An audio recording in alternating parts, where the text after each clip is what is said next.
ಸೂರ್ಯ ನಮ್ಮಲ್ಲಿ ಸುಮಾರು ಜನ ಬೆಳಿಗ್ಗೆ ಬರುತ್ತಾನೆ ಸಂಜೆ ಹೋಗುತ್ತಾನೆ ಅಂತ ಅಂದ್ಕೊಂಡಿರ್ತೀರಾ. ಆದ್ರೆ ನಮ್ಗೆ ಗೊತ್ತಿಲ್ಲ, ಸೂರ್ಯನಿಗೆ ಇನ್ನೊಂದು ಭಯಂಕರವಾದ ಮುಖವಿದೆ. ಇಂದಿನ ವಿಡಿಯೋದಲ್ಲಿ ನಾವು ಸೂರ್ಯ ಹೇಗೆ ಹುಟ್ಟಿದ, ಅವನಲ್ಲಿ ನಿರಂತರವಾಗಿ ಎನರ್ಜಿ ಹೇಗೆ ಉತ್ಪತ್ತಿಯಾಗುತ್ತದೆ, ಸನ್ ಸ್ಪಾಟ್ಸ್, ಸೋಲಾರ್ ವಿಂಡ್ಸ್ ಅಂದ್ರೆ ಏನು, ಅವನ ಬೆಳಕು ಭೂಮಿಗೆ ಹೇಗೆ ಬರುತ್ತದೆ ಮತ್ತು ಕೊನೆಗೆ ಸೂರ್ಯನ ಅಂತ್ಯ ಹೇಗಿರುತ್ತದೆ ಅನ್ನೋದನ್ನೆಲ್ಲ ಈ ವಿಡಿಯೋದಲ್ಲಿ ಡಿಸ್ಕಸ್ ಮಾಡೋಣ. ಇಂದಿನಿಂದ ಸುಮಾರು 4.6 ಬಿಲಿಯನ್ ಇಯರ್ಸ್ ಹಿಂದೆ ನಮ್ಮ ಸೌರಮಂಡಲದ ಯಾವುದೇ ಗ್ರಹಗಳಿಲ್ಲ, ಭೂಮಿ ಇರಲಿಲ್ಲ, ಸೂರ್ಯ ಸಹ ಇರಲಿಲ್ಲ. ಆಗ ನಮ್ಮ ಬ್ರಹ್ಮಾಂಡದ ಮಧ್ಯದಲ್ಲಿ ಒಂದು ದೊಡ್ಡದಾದ ಗ್ಯಾಸ್ ಮತ್ತು ಡಸ್ಟ್ ಕ್ಲೌಡ್ ತೇಲುತ್ತಿತ್ತು. ಇದನ್ನೇ ನೆಬುಲಾ ಅಂತ ಕರೀತಾರೆ. ಇದು ಮುಖ್ಯವಾಗಿ ಹೈಡ್ರೋಜನ್ ಮತ್ತು ಹೀಲಿಯಂ ಗ್ಯಾಸ್ಗಳಿಂದ ತುಂಬಿರುತ್ತದೆ. ವಿಶ್ವದಲ್ಲಿರುವ ಬಹುತೇಕ ನಕ್ಷತ್ರಗಳೆಲ್ಲವೂ ನೆಬುಲಾದಲ್ಲಿಯೇ ಹುಟ್ಟುತ್ತವೆ. ಇದು ಒಂದು ಸ್ಟಾರ್ಸ್ ಮ್ಯಾನುಫ್ಯಾಕ್ಚರಿಂಗ್ ಫ್ಯಾಕ್ಟರಿ ತರ. 4.6 ಬಿಲಿಯನ್ ಇಯರ್ಸ್ ಹಿಂದೆ ಈ ನೆಬುಲಾ ಹತ್ತಿರದಲ್ಲಿ ನಕ್ಷತ್ರವೊಂದು ಜೀವನದ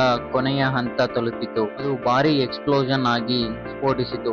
ಅದನ್ನೇ ಸೂಪರ್ನೋವಾ ಎಕ್ಸ್ಪ್ಲೋಷನ್ ಎಂದು ಕರೆಯುತ್ತಾರೆ. ಇದರ ಶಾಕ್ ವೇವ್ ಈ ನೆಬುಲಾಗೆ ಡಿಕ್ಕಿ ಹೊಡೆಯಿತು.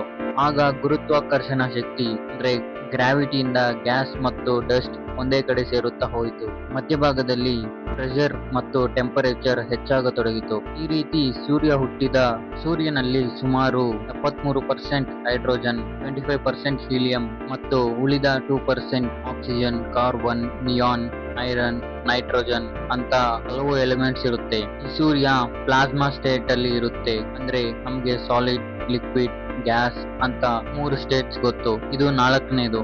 ಗ್ಯಾಸ್ ಅನ್ನು ಹೆಚ್ಚು ಹೀಟ್ ಮಾಡಿದಾಗ ಬರುವ ಸ್ಟೇಟ್ ಪ್ಲಾಸ್ಮಾ ಎನ್ನುತ್ತಾರೆ. ಈ ರೀತಿ ಸೂರ್ಯ ಏನೋ ಹುಟ್ಟಿದ ಸರಿ, ಮತ್ತೆ ಇದರಲ್ಲಿ ಎನರ್ಜಿ ಕಂಟಿನ್ಯೂಸ್ ಆಗಿ ಹೇಗೆ ಬರುತ್ತಿದೆ ಅಂತ ಡೌಟ್ ಬರುತ್ತೆ. ಸೂರ್ಯನ ಕೋರ್ ಭಾಗದಲ್ಲಿ 4 ಹೈಡ್ರೋಜನ್ ಮಾಲಿಕ್ಯೂಲ್ಸ್ ಸೇರಿ 1 ಹೀಲಿಯಂ ಆಗಿ ಕನ್ವರ್ಟ್ ಆಗುತ್ತೆ. ಈ ರೀತಿ ಕನ್ವರ್ಟ್ ಆಗುವಾಗ 0.7% ಹೈಡ್ರೋಜನ್ ನ ಮಾಸ್ ಮಿಸ್ ಆಗುತ್ತಿದೆ. ಅದು ಎನರ್ಜಿ ಆಗಿ ಫಾರ್ಮ್ ಆಗುತ್ತೆ. ಅಂದ್ರೆ 1000 kg ಹೈಡ್ರೋಜನ್ 993 kg ಹೀಲಿಯಂ ಆಗಿ ಫಾರ್ಮ್ ಆಗುತ್ತದೆ. ಉಳಿದಿರುವ 7 kg ಎನರ್ಜಿ ಆಗಿ ಫಾರ್ಮ್ ಆಗುತ್ತದೆ. ರಿಯಲ್ ಆಗಿ ಸೂರ್ಯನಲ್ಲಿ 1 ಸೆಕೆಂಡ್ಗೆ 600 ಬಿಲಿಯನ್ kg ಹೈಡ್ರೋಜನ್ ಕನ್ವರ್ಟ್ ಆಗುತ್ತದೆ. ಅಂದ್ರೆ 1 ಸೆಕೆಂಡ್ಗೆ 400 ಕೋಟಿ kg ಎನರ್ಜಿ. ಆ ಲೆಕ್ಕಕ್ಕೆ 1 ಗಂಟೆಗೆ, 1 ದಿನಕ್ಕೆ ಎಷ್ಟು ಎನರ್ಜಿ ರಿಲೀಸ್ ಆಗುತ್ತೋ ಊಹೆ ಮಾಡಿ. ನಮ್ಮ ಸೌರಮಂಡಲದಲ್ಲಿ ಸೂರ್ಯನೇ ಅತ್ಯಂತ ದೊಡ್ಡ ಆಬ್ಜೆಕ್ಟ್. ಎಷ್ಟು ದೊಡ್ಡದಾಗಿರುತ್ತೆ ಅಂದ್ರೆ ಅದರಲ್ಲಿ 13 ಲಕ್ಷ ಭೂಮಿಗಳನ್ನು ತುಂಬಿಸುವಷ್ಟು. ಸೌರಮಂಡಲದ 99.86% ಮಾಸ್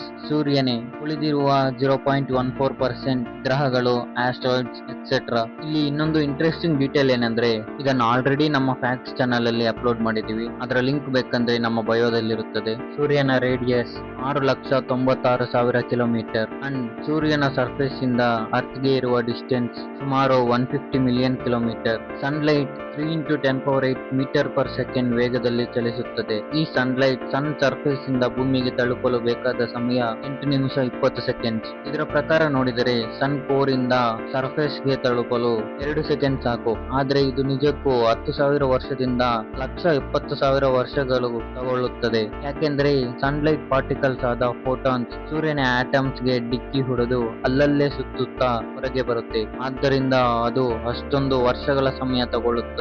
ಅಂದ್ರೆ ನಾವು ಇವತ್ತು ನೋಡುವ ಸನ್ಲೈಟ್ ಕೆಲವು ಸಾವಿರಾರು ವರ್ಷಗಳ ಹಿಂದೆಯೇ ಹುಟ್ಟಿದೆ. ನಾವು ಸೂರ್ಯನ ಇಮೇಜಸ್ ನೋಡಿದಾಗ ಈ ರೀತಿ ಡಾರ್ಕ್ ಸ್ಪಾಟ್ಸ್ ಕಾಣುತ್ತೆ. ಇದನ್ನು ಸನ್ ಸ್ಪಾಟ್ಸ್ ಎಂದು ಕರೆಯುತ್ತಾರೆ. ನಾರ್ಮಲ್ ಆಗಿ ಸೂರ್ಯನ ಸರ್ಫೇಸ್ ಟೆಂಪರೇಚರ್ 5700 ಕೆಲ್ವಿನ್ ಇರುತ್ತೆ. ಕೆಲವು ಕಡೆ 4000 ಕೆಲ್ವಿನ್ ಇರುತ್ತೆ. ಆ ಸ್ಪಾಟ್ಸ್ ಈ ರೀತಿ ಬ್ಲಾಕ್ ಕಲರ್ ಅಲ್ಲಿ ಸನ್ ಸ್ಪಾಟ್ಸ್ ಆಗಿ ಕಾಣುತ್ತೆ. ಸೂರ್ಯನು ನಾವು ಅಂದುಕೊಂಡ ಹಾಗೆ ಪ್ರಶಾಂತವಾಗಿ ಇರಲ್ಲ. ನಿರಂತರ ಎಕ್ಸ್ಪ್ಲೋಷನ್ಸ್, ಭೀಕರವಾದ ಶಬ್ದಗಳಿಂದ ಕೂಡಿರುತ್ತದೆ. ಸ್ಪೇಸ್ ಅಲ್ಲಿ ಏರ್ ಇಲ್ಲ, ಇದರಿಂದ ಸೌಂಡ್ ಟ್ರಾವೆಲ್ ಆಗುವುದಿಲ್ಲ. ಕೊರೋನಾ ಇದು ಸೂರ್ಯನ ಔಟರ್ ಅಟ್ಮಾಸ್ಫಿಯರ್. ಇಲ್ಲಿ ಟೆಂಪರೇಚರ್ ಮಿಲಿಯನ್ ಡಿಗ್ರೀಸ್ ಇರುತ್ತೆ. ಅದರಿಂದ ಸೂರ್ಯನ ಪಾರ್ಟಿಕಲ್ಸ್ ಫಾಸ್ಟ್ ಆಗಿ ಮೂವ್ ಆಗುತ್ತದೆ. ಕೆಲವು ಪಾರ್ಟಿಕಲ್ಸ್ ಸೂರ್ಯನ ಗ್ರಾವಿಟಿಯಿಂದ ಎಸ್ಕೇಪ್ ಆಗಿ ಸ್ಪೇಸ್ ಕಡೆಗೆ ಶೂಟ್ ಆಗುತ್ತದೆ. ಅದನ್ನೇ ಸೋಲಾರ್ ವಿಂಡ್ಸ್ ಅಥವಾ ಸೂರ್ಯನ ಬಿರುಗಾಳಿ ಎಂದು ಕರೆಯುತ್ತಾರೆ. ಇದರ ಶಬ್ದ ಸುಮಾರು 120 ಇಂದ 150 ಡೆಸಿಬಲ್ಸ್ ಇರುತ್ತೆ. ಅಂದ್ರೆ ನಾವು ಒಂದು ಟ್ರೈನ್ ಹತ್ತಿರ ಹೋಗಿ ಅದರ ಹಾರನ್ ಸೌಂಡ್ ಕೇಳಿದ ಹಾಗೆ. 1989 ನಲ್ಲಿ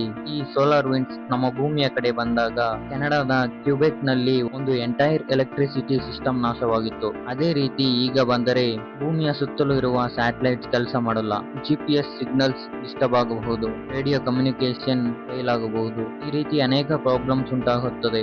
ಈಗ ನಾವು ನೋಡುವ ಸೂರ್ಯ ಎಂದಿಗೂ ಇದೇ ರೀತಿ ಇರೋದಿಲ್ಲ. ಇನ್ನು ಸುಮಾರು 5 ಬಿಲಿಯನ್ ವರ್ಷಗಳ ನಂತರ ಸೂರ್ಯನ ಕೋರ್ ಪಾರ್ಟ್ ಅಲ್ಲಿ ಇರುವ ಹೈಡ್ರೋಜನ್ ಆಲ್ಮೋಸ್ಟ್ ಖಾಲಿಯಾಗುತ್ತೆ. ಆಗ ನ್ಯೂಕ್ಲಿಯರ್ ಫಿಷನ್ ನಿಧಾನವಾಗಿ ವೀಕ್ ಆಗುತ್ತೆ. ಆಗ ಸೂರ್ಯನ ಗ್ರಾವಿಟಿ ಅದರ ಕೋರ್ ಭಾಗವನ್ನು ಒಳಗೆ ಕಂಪ್ರೆಸ್ ಮಾಡುತ್ತೆ. ಇದರಿಂದ ಅದರ ಟೆಂಪರೇಚರ್ ಮತ್ತಷ್ಟು ಹೆಚ್ಚುತ್ತದೆ ಅಂಡ್ ಅದರ ಔಟರ್ ಲೇಯರ್ಸ್ ಎಕ್ಸ್ಪ್ಯಾಂಡ್ ಆಗುತ್ತದೆ. ಅದನ್ನು ರೆಡ್ ಜೈಂಟ್ ಎಂದು ಕರೆಯುತ್ತಾರೆ. ಆಗ ಸೂರ್ಯ ಎಷ್ಟೊಂದು ದೊಡ್ಡದಾಗಿರುತ್ತಾನೆ ಅಂದರೆ ಮೆರ್ಕ್ಯೂರಿ ಮತ್ತು ವೀನಸ್ ಗ್ರಹಗಳನ್ನು ನುಂಗುವಷ್ಟು. ಆ ಸಮಯದಲ್ಲಿ ಅರ್ತ್ ಸಹ ಬದುಕುವುದಕ್ಕೆ ಆಗದಿರಬಹುದು. ಅರ್ತ್ ಓಷನ್ಸ್ ಎವಾಪರೇಟ್ ಆಗಿರುತ್ತದೆ.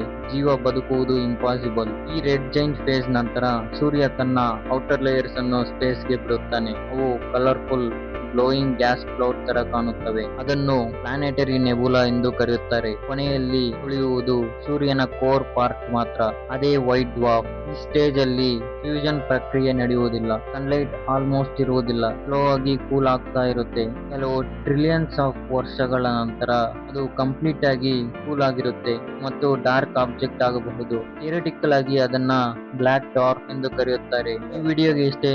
ನೆಕ್ಸ್ಟ್ ಭಾನುವಾರ ಸಿಗೋಣ. ನಮ್ಮ ಚಾನಲ್ ನ ಸಬ್ಸ್ಕ್ರೈಬ್ ಮಾಡ್ಕೊಳ್ಳಿ.